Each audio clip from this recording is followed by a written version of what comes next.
Hello guys, आज के topic को शुरू करने से पहले मैं आपको कुछ आज के टॉपिक से रिलेटेड सुविचार देना चाहता हूँ जो जॉयसी मेयर्स जो बहुत ही बड़े फिलोसफर थे उन्होंने लिखा है।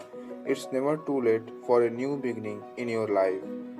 मतलब तुम्हारे जीवन में कुछ भी जब शुरू करो तो ये ना सोचो कि बहुत समय बीत चुका है, क्योंकि क्या पता जो तुम शुरू करने जा रहे हो तो तुम्हारी जर्नी सेट कर दे। Thank you.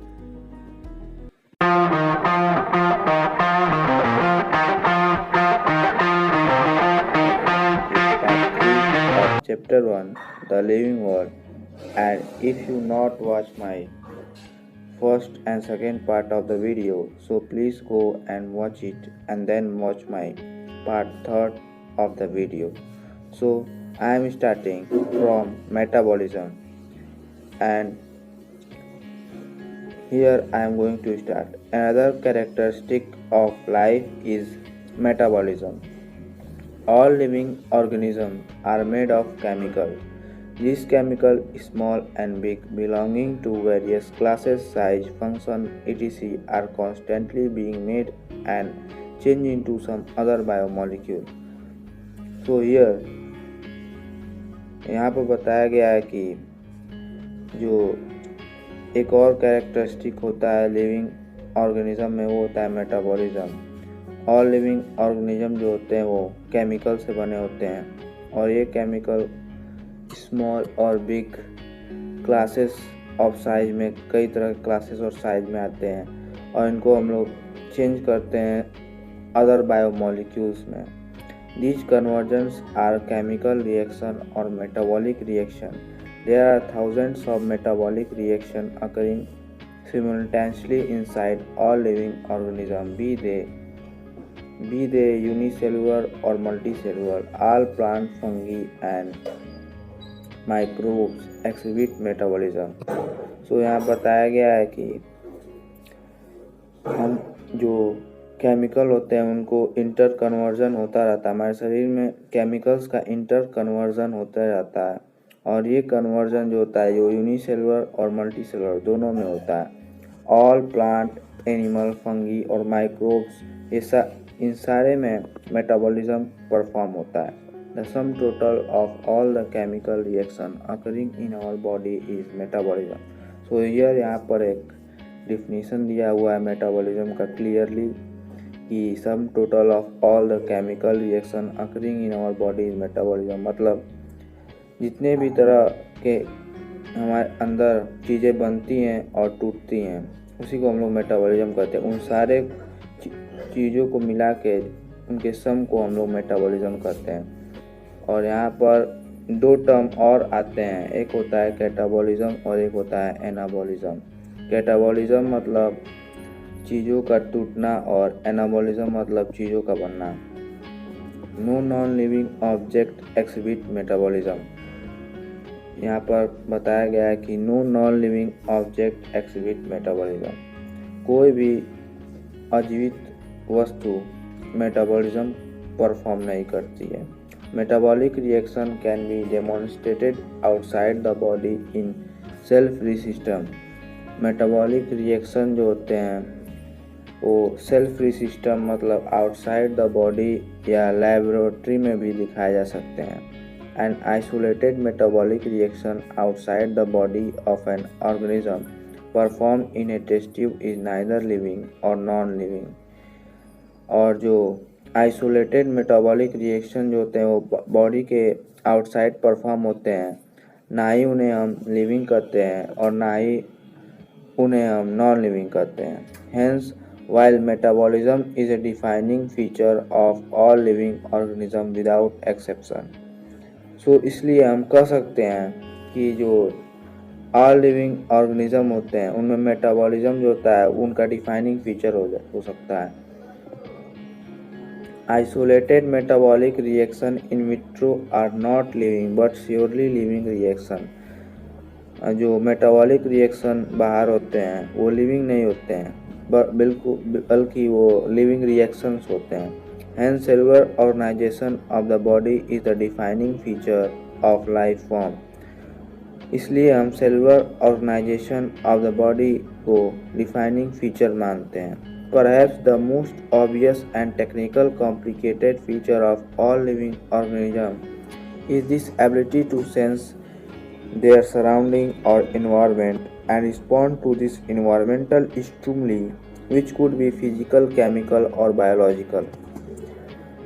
लेकिन एक बहुत ही कॉम्प्लिकेटेड फीचर लिविंग ऑर्गेनिज्म में होता है, वो होता है अपने एनवायरनमेंट को महसूस करना और अपने एनवायरनमेंट को के बारे में अवेयर रहना।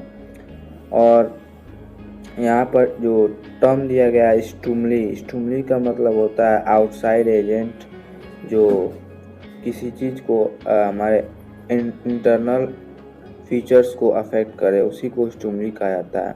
We sense our environment through our sense organ. हम एनवायरनमेंट को अपने सेंस ऑर्गन से सेंस करते हैं, मतलब नोज, आई, ईयर से। Plant respond to external factor like light, water, temperature, other organism, pollutant etcetera. जो प्लांट होते हैं वो external factors like light, water, temperature, तो यहाँ पर लाइट, वाटर, टेम्परेचर जो है वो स्टिमुली है, और other organism, pollutant etcetera are all organisms from the prokaryote to the most complex eukaryote can sense and respond to environmental cues। सारे organism, चाहे वो प्रोकैरियोट हो चाहे वो यूकैरियोट हो, सारे अपने एनवायरनमेंट को सेंस करते हैं और जितने भी स्टिमुली होते हैं उनके खिलाफ वो रिस्पॉन्ड भी करते हैं। यहाँ पर प्रोकैरियोट का मतलब और यूकैरियोट का मतलब ये हुआ कि प्रोकैरियोट जो होते हैं उनमें सेलुलर ऑर्गेनेल जो होता है वो एब्सेंट होता है, और यूकैरियोट में जो सेलुलर ऑर्गेनेल होता है वो प्रेजेंट होता है। Photo period affect reproduction in seasonal breeders.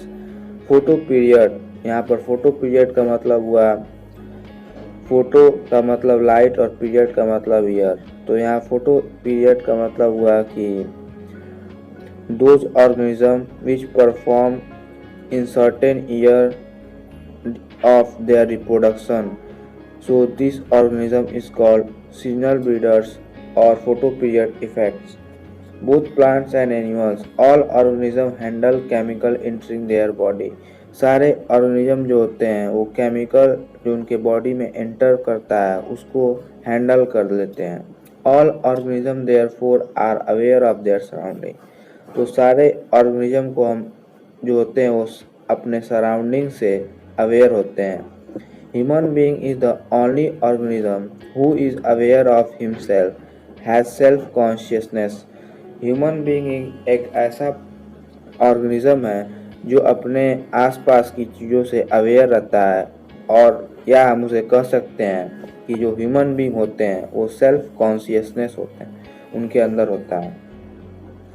Consciousness therefore become the defining property of living organism। सो इसलिए कॉन्शियसनेस को भी हम लोग एक डिफाइनिंग प्रॉपर्टी मान सकते हैं लिविंग ऑर्गेनिज्म के लिए। सो यहाँ पर हमें दो टर्म मिल गए, मेटाबॉलिज्म और लिविंग ऑर्गेनिज्म, जिससे हम लोग लिविंग ऑर्गेनिज्म को डिफाइन कर सकते हैं। When it comes to human being, it is all the more difficult to define the living state।